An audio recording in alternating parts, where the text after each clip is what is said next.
Live your life within the moment. And don't go wait until the morning. You never know when it is over. Hi, everyone, and welcome back to another episode of Voices in Action, a podcast by Eastern Oregon Center for Independent Living. And before we begin, as always, please listen to the following important public service announcement from the late and Honorable Judy Heumann. Judy is the former United States Assistant Secretary of Special Education and Rehabilitative Services in the Clinton administration and the former U.S. State Department Special Advisor for International Disability Rights in the Obama administration. Recently, Judy starred in the Netflix documentary Crip Camp. Hello, my name is Judy Heumann. I'm here today to encourage you to please take your COVID vaccine. And if you have friends and family that haven't, please encourage them also. COVID is to be taken seriously. In addition to taking the vaccine, please use other protective methods. Wear a mask, use gloves, and sanitize frequently. If you need additional information and you live in Eastern Oregon, you can contact EOCIL. Thank you, and protect yourselves and the community. Welcome, everyone, to Voices in Action, a podcast brought to you by Eastern Oregon Center for Independent Living, a global disability resource and advocacy center, where here we dive deep into the lived experiences of many individuals at the heart of policymaking, substance use, LGBTQI+ advocacy and support, and so much more. In each episode, where we'll explore personal stories from individuals that shed light on real-world impacts and how they shape the lives of those in our community. Join us as we get insights from those who've walked the path and are making strides. So stay tuned as we unravel the threads of policy and personal journey and discover how EOCIL is making a difference in the lives of people, one story at a time. So hi, everyone. Welcome back to Voices in Action. Today's episode, I will be sitting down with a director of the Victor Fox Housing Program. Is that the right title for you, Jeff? Yeah, so I'll be sitting down with him. He works in our Pendleton office, and I wanted to have the opportunity to kind of go over what the Victor Fox Housing Program is and everything that entails, just because when I first started, that was completely new to me in terms of what services are available in the world of like IL and everything around that. So I thought it'd be a really great chance to be able to kind of share what it is that he does, the barriers that he's had to overcome throughout his time here at EOCIL, and kind of like the goals and aspirations that we have for this program and how we can grow and expand it to make it a lot more accessible for individuals and just get the awareness around it to a lot more people. So, Jeff, thank you so much for giving me your time today to kind of talk about the program that you direct and the ins and out of it. And then just real quick for the people, do you mind giving yourself a quick introduction of what it is that you do, how long you've been with EOCIL and all that jazz? Yeah, thank you, Amador. Thank you for having me here. And as Amador said, my name is Jeff Williams. I am the Director of Housing Services for Eastern Oregon Center for Independent Living. I oversee the Victor Fox Housing Program. So I'll get into the name later, a little bit later, but a little bit about myself.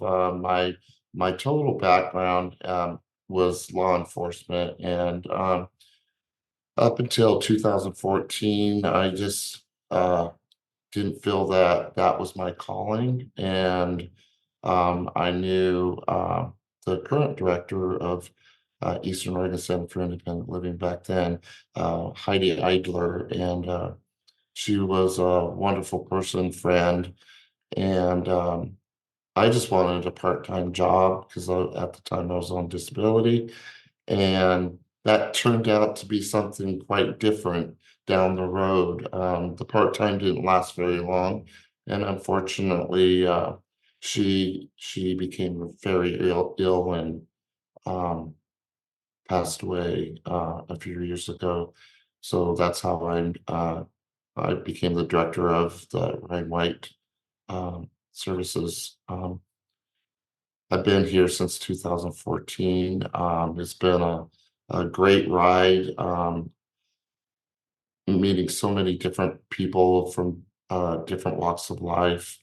Um, so I think it was back in 2016 is when I uh, 16 or 17 is when we came up, Kurt Toombs and I came up with the idea of doing housing for individuals living with HIV and with mental health, substance use, and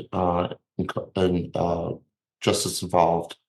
Uh, I'm no stranger to the HIV part of it. I am an HIV survivor for 33 years.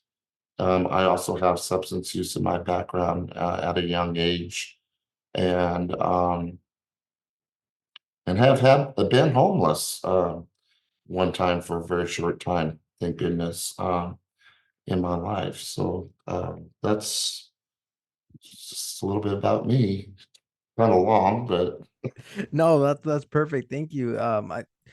I've noticed the more that I've done this work, the more that you can relate to someone or someone can relate to you, it becomes a lot more easier to be able to help them in an efficient and effective manner, having that sense of trust with one another. um you know Being in the position that I am, being someone who used substances in the past, I'm able to relate a lot more with the people I interact with, and they trust me because I have, in a sense, been in a place that they might have been as well, not completely identical, but in similar regard. So thank you for sharing all that you share. I know sometimes some people find it pretty hard to share their journey, their life, and the details around it. So I really do appreciate when people like yourself speak about your experience, speak about your life in a very open and honest way. So I kind of want to get into because I think it's the first time I was hearing about it, that you were wanting to be in law enforcement or were in law no, enforcement. I was in law You enforcement were. for a little bit, yeah, and I worked in the local county jail also, and it just wasn't wasn't my thing. Okay, because I have a question then. So when you were in the law enforcement and in that, did you have a totally different view of, let's say, the HIV community or the AIDS community when you were there, and what did you see in that community or that culture of being in law enforcement?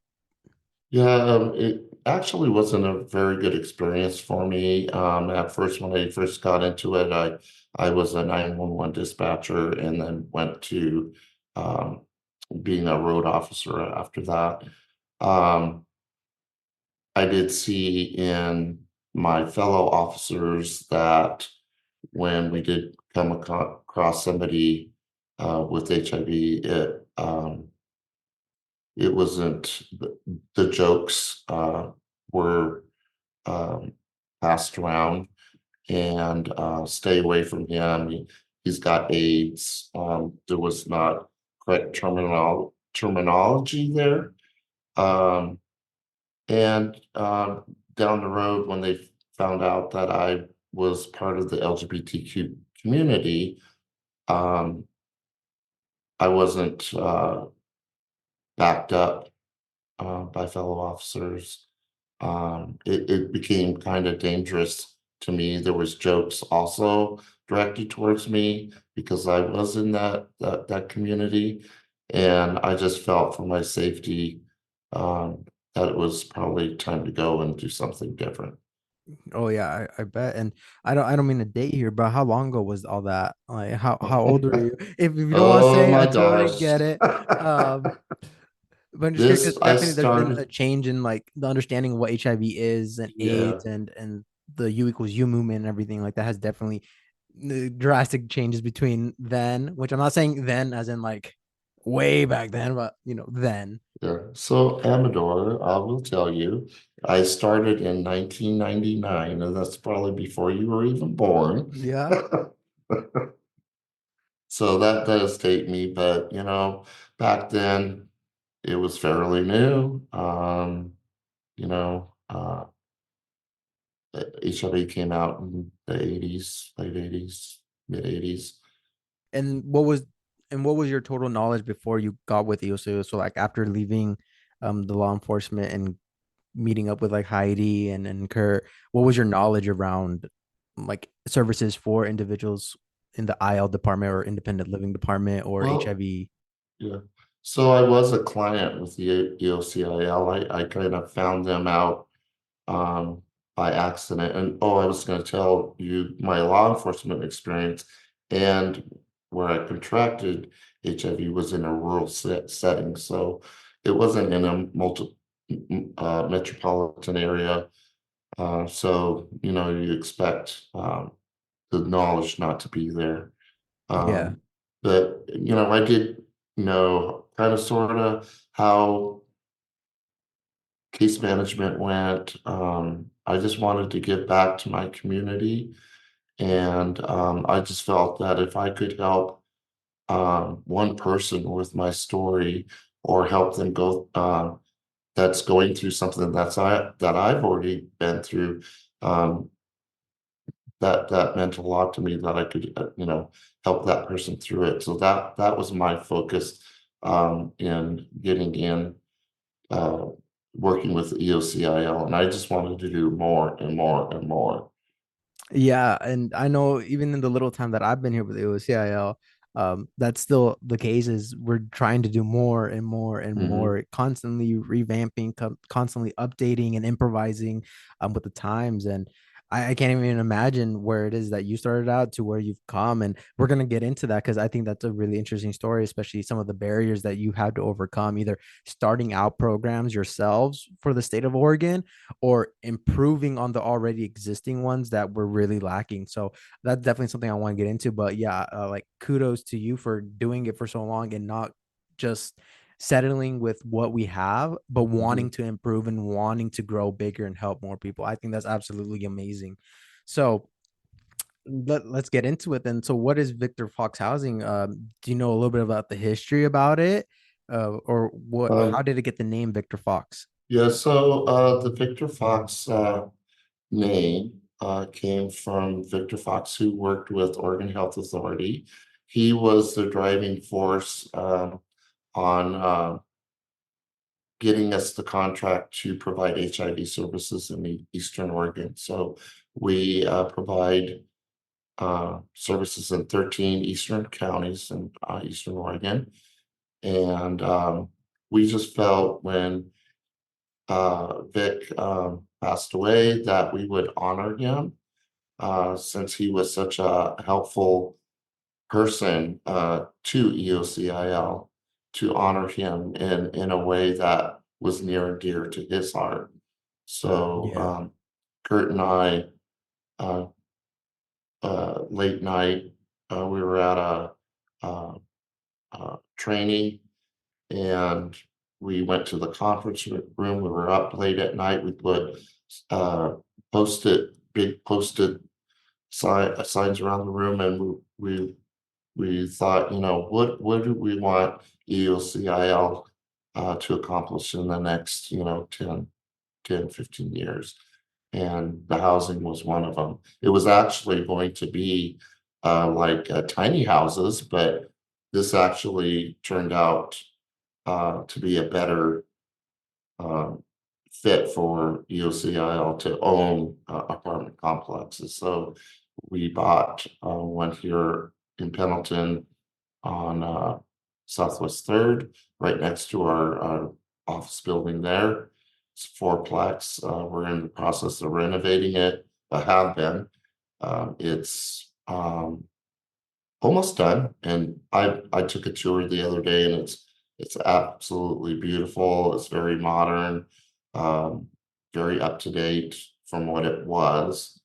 And that and then we're also doing one in Ontario, Malheur County, which is a seven plex. That one's coming along. We haven't started on Union County yet, but there's plans. We have already bought property and a house to renovate into living quarters. And then we're going to, there's a detached garage, which we're going to uh, kind of fix up to be like a coffee house bistro style office where people can come hang out.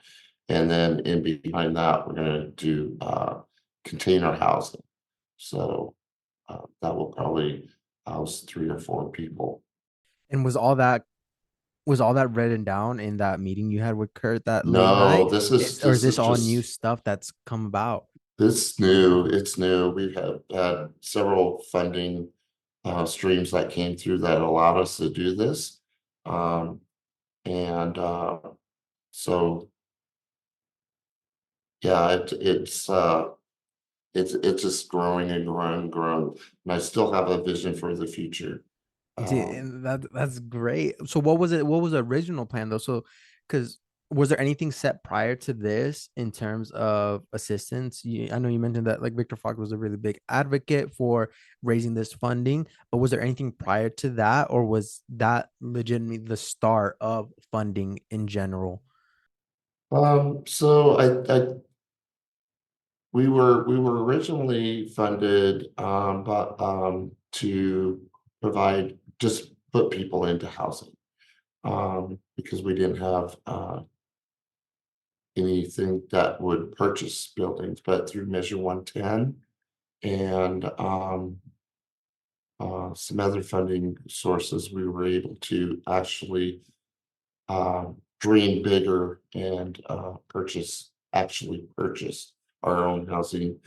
Also, due to our clients, if we put them in an apartment managed by property management companies, and I'm not saying anything bad about them, but they have very strict rules, and our clients were having a hard time following those rules. So we wanted to lower the barrier of housing, to make it easier for them. We don't want to set anybody up for failure. We want to set them up for success, and they don't have to be substance free to get into them, which a lot of housing, they have to be substance free. So they can still be using substances. We work with them, um, get them wraparound services.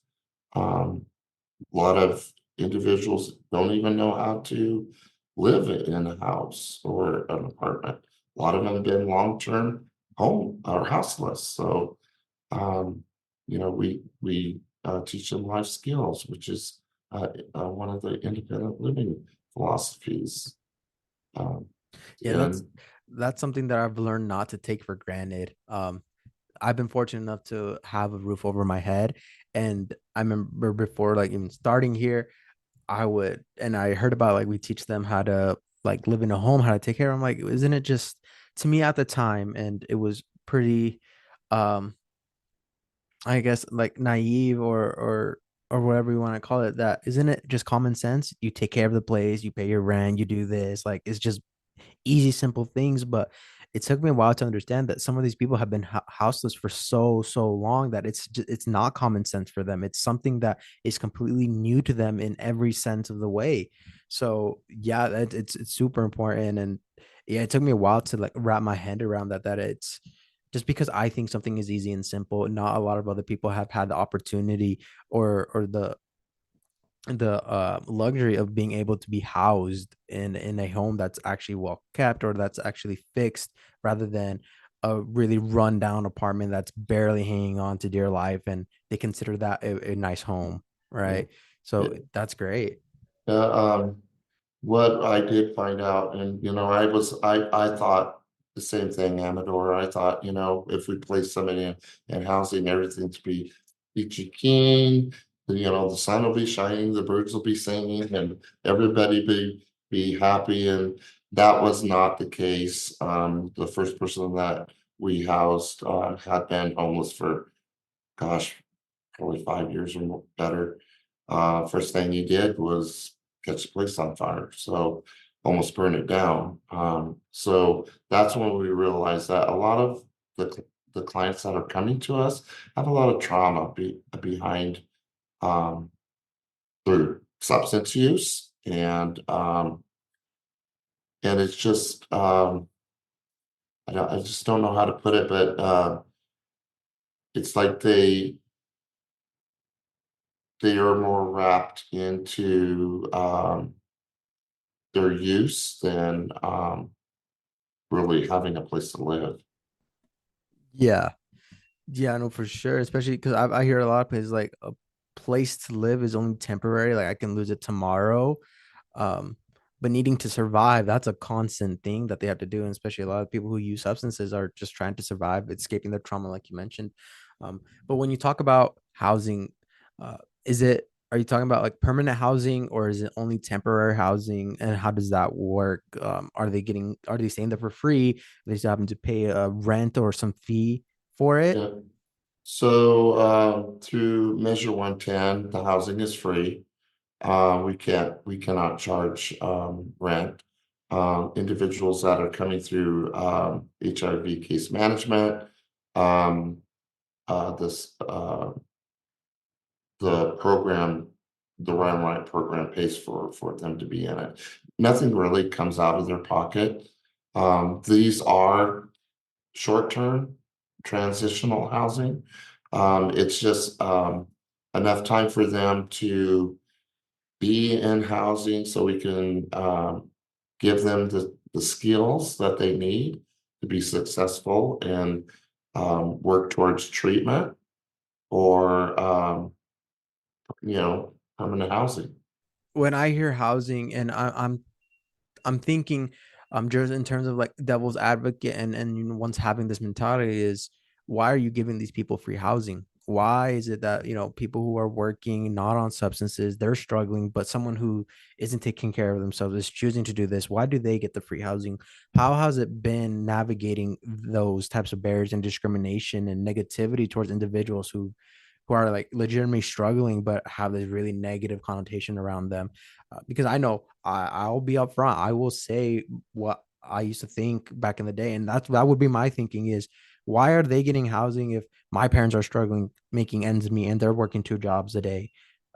They're sending us to private school for better education in hopes, but all of a sudden these people who are using drugs are choosing to live this life. Why do they get all this free help? How do you, and now I've changed and I've understand the everything that goes into, and the complexities and the traumas and how impactful that is on an individual. How do you handle that in terms of the backlash that we might get as an organization? So, and I hear that a lot here in Pendleton, and I just say, why not? These individuals are daughters, mothers, fathers, grandparents. They have family members. They have um, been forgotten. They've been looked down upon. Uh, Society has beat them down so much that I have an example.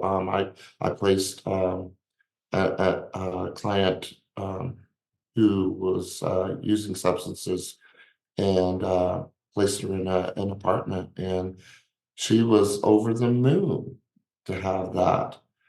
But then looked at me and said, I, I don't think I deserve this. And it's like, why not? You're a person just like everybody else. And I think society has just looked at the drug use and not the person. And these are people that live in our society, in our cities, and cities want to push them out. They don't want them around. Yeah, I've seen it firsthand here in Ontario, especially with the encampment sites that have been like made. They're way out of town. Everything that they need, like basic human services, our services are now 20-30 minute walks, and especially in the winters when it's negative degrees, that's impossible for them to make. So now they can't even reach those services in the summer when it's over 100 degrees. That's unbearable. Yeah. So we're legitimate, and I've seen it with my own eyes here in Ontario, is they are pushed outside of city limits, uh, for the sake of helping them, making sure they don't get arrested, all these excuses that they're making in terms to get them out of sight. So wow. And what if someone does come up to you and say these things? How do you go about educating them, or informing them, or what piece of knowledge do you try to share with them? Well, even when we started the syringe exchange program, there was a lot of negative connotations over that as far as, we're helping them use drugs. we're not helping them use drugs. We're giving them a safer alternative to using drugs. They're going to do it anyway, but instead of using or sharing needles, we want to reduce the risk of hepatitis C, HIV, and other um, illnesses, and provide them fresh, clean needles. And I think it all stems around it's education of the community, understanding what we're trying to do to help the community, even though it may look like we're not. Um, and I've had comments around Pendleton that they don't see as many needles since we've started this syringe exchange program. So, even when somebody comes up to me and say, well, why do they get housing and I don't? And it's like they've not had housing for a long time. Now Yeah, none. providing Yeah. we're providing them a roof over their head so they can learn skills to advance in life and give back to the community. I know many people that have gone through our program that want to be a part of EOCIL and give back to the community because of the help that we provided. Yeah. Yeah, I hear that too. And I think it's, I don't know if it was planned or if we just got lucky, but the fact that our those housing units that we have here in LeGrand, literally right next to my office, I share a wall with it. And then the one there in Pendleton is the fact that they're right there, right next to us. So Mhm. immediate wraparound services. What services do you require them to participate in any of our services? Talk to any of our like mental Mhm. behavioral specialists or anything like that? Yeah, we start out slow. We don't bombard them with a lot of things they need to do, but the only thing that I really require that they start out with is our behavioral health specialist. I think that's the best thing that we ever included in our Measure 110 and housing program, is because you have to address the trauma before you can address the drug use. So, um, you know, we don't know someone's circumstance. We don't know their story. So we go in judgment free. We provide them with a furnished apartment. Um, they can come get food boxes from our office. We also have a food pantry. Um, and we provide them with just some basic needs that they require. And I believe, correct me if I'm wrong, Carrie Luke is our behavioral health specialist there in Pendleton, right? She's the only one there, right? And then we have here in Ontario, I believe, Jamie. Uh, she's fairly new to our organization, um, but they do absolutely amazing work. And then I even did a podcast already with Carrie. So if anyone has questions about like what it is that she does as a behavioral health specialist, definitely tune into that episode. We talk about the different types of trauma that Jeff was mentioning about and how that impacts individuals and why it is that we need to address the trauma before addressing anything else because it all stems from this trauma. So please, everyone, I encourage you. It's a really great episode.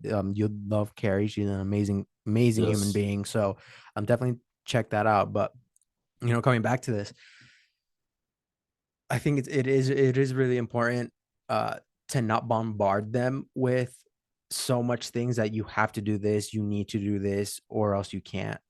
I hear so many times from from the people here that other organizations require them to do X, Y, Z, and then everything before that, before they're even allowed to take a breath.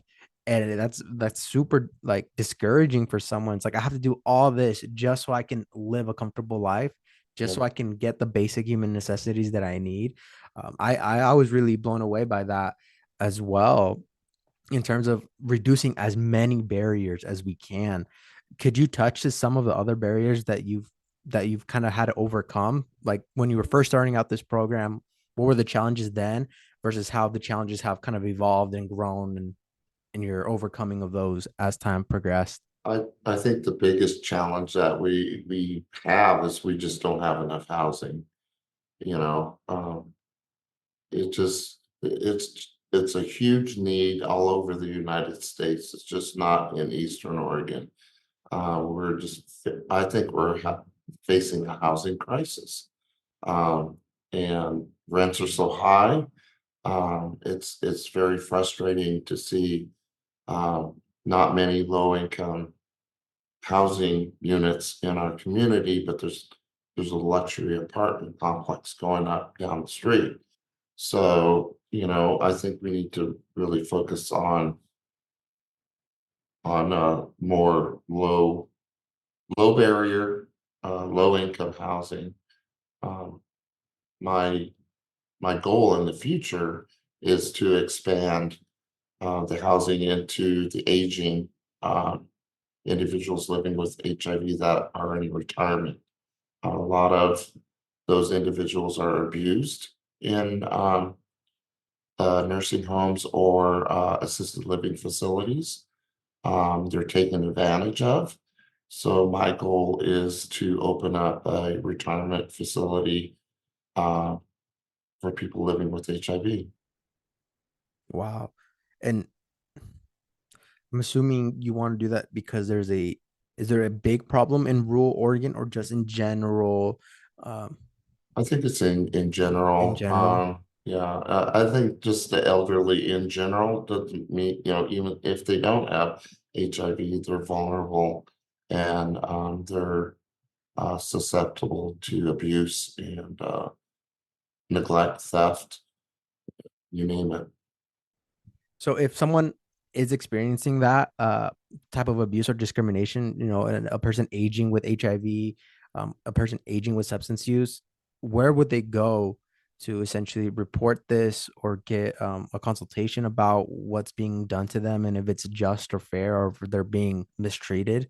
Yeah, of course, they can always call the local ombudsman. I always have uh, troubles with that word. They can go in and do an investigation of the facility and determine whether or not that person is being abused. And then aging and people with disabilities also is a resource to go to. Okay, because I know for a fact I would have never guessed that of where to go for something like that. And I think that's kind of a tale of a lot of that speaks a lot about ableism, about the fact that it's not happening to me, so like why does it matter? Sort of to say it's very ableistic minded in terms of not taking into consideration that there's other people in this world that have um, these issues, that face these discrimination uh, for just basic human rights. So definitely very ableistic. And I noticed it with like any type of category, like in terms of people with disability being here at this organization, I would have never, like, if I got into an accident and ended up losing a limb, I would not know where to go or what help was available to me because that's something that never crossed my mind as Mhm. something that could happen to me. Because I am a person that is able-bodied, was born able-bodied, and so I, yeah, I, it's I think nobody really thinks about that until it actually happens to yeah. you. So, yeah, Yeah, well, that's great. That's why I asked, like, if there was anywhere that we can go to report that. Uh, and you kind of were touching on it, like, we have the housing right now that we're kind of currently developing and working on renovating, and then you mentioned that you want to get like a retirement home sort of building. What are other goals that you have for the program, or how have you ever already exceeded your goals that you just want to keep going? well, I mean, I want to keep going as much as I can. I'm getting up there in age, so I don't know how much oomph I have left in me, but um, I'm gonna go as long as I can. But I want to expand our housing program. I want to expand it out to other counties, not just on the 84 corridor. Um, I want to go more in the eastern direction, hit the smaller towns. Um, yeah, just more More and housing. more.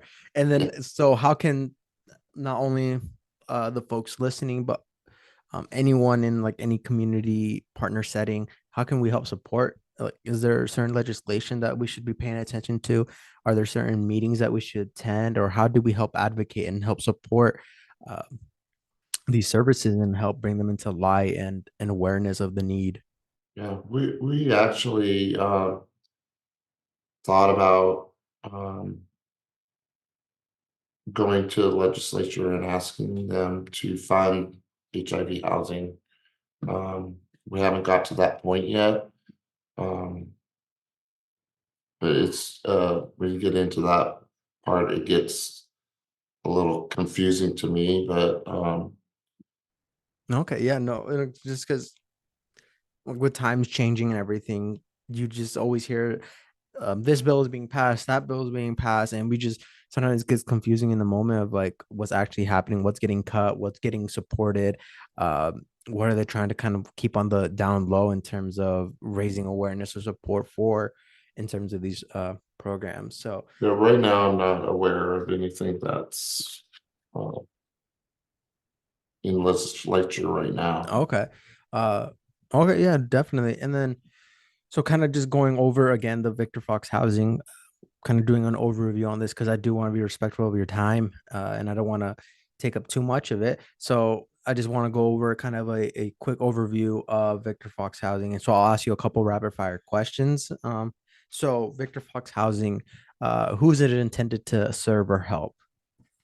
It is intended for individuals living with HIV that have substance use, behavioral health, or have been incarcerated at some point in their life. Okay. And then how does someone go about then enrolling in the program or starting that conversation? So if they're not in our case management services now, and there's somebody they're new coming into our services, they need to contact Kelly Rumsey, who is the director of HIV services, and he will enroll them into services. They have some things they have to do on their part, and then they refer them over to the Victor Fox housing program. Okay, perfect. And then the other question I have is when you say housing, what does that actually entail? Short term, long term, free, charging? This is short term. I would love to go into long term. Right now, it's just not a possibility, so it has to be short term. So short term is about a year. And it depends really on the progression of the person. If they um, are taking longer, then we would keep them a little bit longer. But it is a short term um, Okay, perfect. program. Yeah, and I think those were all my just really quick rapid fire questions just to go over again because we kind of been starting and going off on little productive and helpful tangents, but just so we can condense it down and make it really brief for people to kind of get the feel of exactly what it is. Um, so the next topic that I have, and I kind of want to touch on a little bit more is, and you've already mentioned some of the plans that you have in terms of providing services and goals, but it's also what have been your achievements throughout this journey? What have been the wins that we've gotten as an organization in terms of, getting a lot more people who weren't in case management and then into the housing program, or at least starting out with purchasing the buildings and X, Y, and Z. So what have been some of those little wins along the road that you've managed to achieve? Yeah, I think biggest win is the funding portion of it. Over the years, I brought in, I think in the last three, 2, 3 years, I brought in over $5 million to the organization. So through grants, um, and that's housing, uh, substance, harm reduction services, uh, and so forth. So Did I not answer that? No, yeah. That I was just thinking, was this all as of recently, or has that been kind of an accumulation over the time that you've been doing it? It's been about 3 years. About 3 years. Mhm. It's Dang, just before you guys all got hired on. really? And was Mhm. it? And all this funding came from the Measure 110 movement, right? Not all of it. Not No, all of it. there was Measure 110. There was Oregon Health Authority. There was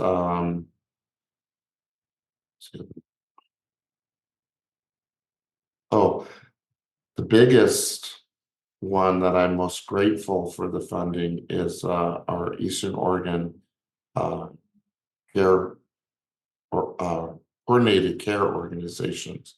They they gave us a lot of money. Their their their funding was to purchase the buildings. Oh wow. And when do you kind of know an estimation of when these buildings are going to become available, or when can people start coming in to either apply or get their name on a list? I said they're supposed to be completed by the end of the month. We're going to have an open house on May 30th, and we should be able to start housing people mid um, June. Wow. And for which location? Both, or the one in Pendleton? The The Pendleton Pendleton one, one? yeah, And you said that was a fourplex, fourplex. yeah. Mhm. And are they all accessible, or There's two downstairs that are ADA accessible, yes. okay, wonderful.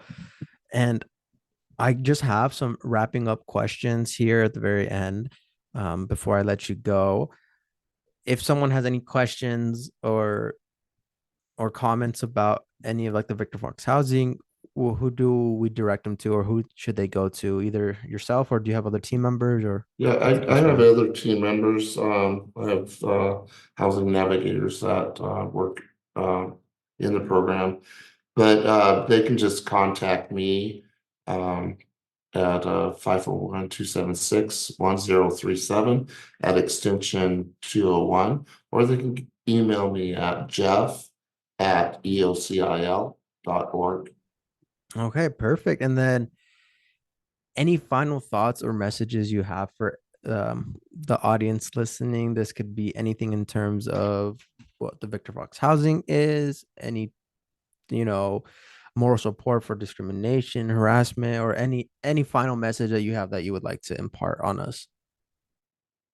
Oh, that's a big question, Amador. There's a lot of things. I just wish, we could live in a society where who you love doesn't matter. And what you're dealt in life doesn't matter. And that we just are able to help more people and create more housing in our communities to better serve the people that live there.